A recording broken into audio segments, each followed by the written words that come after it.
こんにちは。今回は今月リリースの新作オープンワールドの NTE を、ベータテスト版で全キャラを所持し、高難易度コンテンツをクリア済みの私が忖度なしで解説します。最初に NTE とはどういったゲームなのかを軽く説明します。NTE はパーフェクトワールドゲームズの傘下である、ホッタスタジオが開発するオープンワールド RPG です。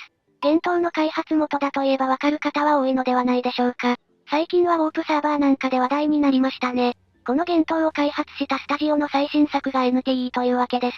それで NTE がどういったゲームなのかを簡単に説明すると、ウォッチと GT を足したようなゲームです。実際のプレイ映像を見ながら解説します。本作はヘテロシティと呼ばれる大都市を舞台に繰り広げられます。ヘテロシティでは日常的にアノマリーと呼ばれる超常現象が発生し、鑑定士と呼ばれる主人公が、事件を解決し、アノマリーを収容することがゲームの目的になります。このアノマリーですが、倒すことだけが目的ではなく、中には謎解きを収容条件とするものなど、決して報酬目的の作業にならない面白さを感じました。SCP なんて言えばなんとなくわかる人はいるのではないでしょうか。次にガチャシステムについて解説します。NTE のガチャシステムは例に漏れず、工場ガチャと限定ガチャが存在します。ガチャ画面はかなり特殊でスゴロクのようなマップとなっております。マップには紫の宝箱と金の宝箱、キャラクターカードが配置されているのがわかります。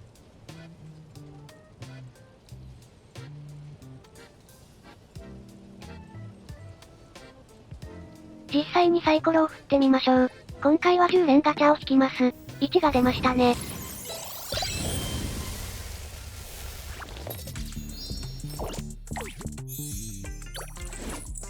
呼んだミント選手、ただいま参上。今回止まったこのマスですが、A ランクのキャラクターが確定で入手できます。2体目へ入手できたのは10連で A ランクキャラが確定でついてくる仕様があるからです。10連目に確定で入手するのではなく、どのマスに止まったとしてもおまけで A ランクキャラがついてくる感じです。今回は紫の宝箱に止まりました。紫の宝箱は見習い宝箱といい、0.2% の確率で S ランクキャラを入手できます。ちなみにこのゲーム限定キャラのすり抜けは存在しません。S ランクキャラを引いた時は必ず限定キャラが引けたと思ってください。ガチャの確率についてですが、裏でどういった処理をしているのかわからないので、詳細な確率は不明ですが、S ランクキャラを獲得できる総合的な確率は 1.87% みたいです。天井も90連と低いので最近のゲームの中では圧倒的に優しい設計をしています。ちなみに金色の宝箱は 3% の確率で S キャラを入手することができます。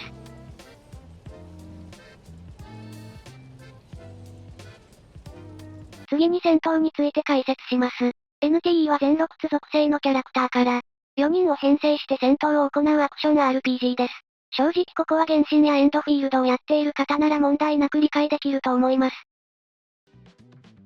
属性反応についてはかなり複雑で、全8つの属性による連携効果が存在します。これに関しては実際に遊んで覚えるのが一番だとは思いますが、ベータテスト時点ではこの2、5年が異常なくらいの強さをしていました。正直、これ以外は必要ないとまで思っていたので、本リリースでは修正されることを願います。実際の戦闘を見てみましょう。今回のアノマリーは国家権力です。まずは通常攻撃。次にバイレールスキル。戦闘はかなりテンポが良くストレスを一切感じませんでした。控えキャラと交代して必殺技を使います。これが EX レイル集結、必殺技です。右上のキャラクターアイコンが光っているのがわかるでしょうか。これが連携技の合図です。戦闘で説明できることは以上ですが、ここで左上にご注目ください。謎のゲージが上がっているのがわかります。これは手配度ゲージといい、皆さんご察しの通りのあれです。このゲージは車泥棒や民間人を殴ることで溜まっていき、最大4に上げることで特別なイベントが発生します。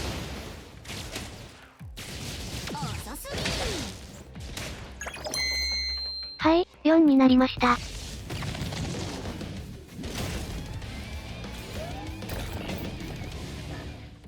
4になることで出現する作中最強のアノマリー、通行整備です。こいつを倒して革命を起こしましょう。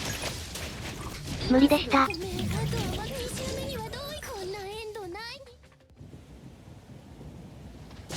警察に捕まることで強制的に刑務所へと収監されます。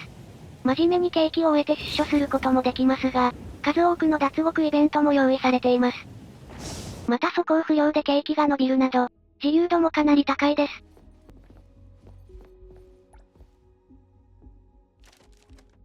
最後に育成について解説します。NTE は育成についてもかなり良心的だと思います。まずは小判、いわゆる武器です。武器は武器ガチャで入手できるのですが、武器ガチャについては次回解説します。また武器ガチャ以外にもアノマリーを収容することで小判に変換することができ、ボスアノマリーについては武器ガチャさんに匹敵する強さのものも存在します。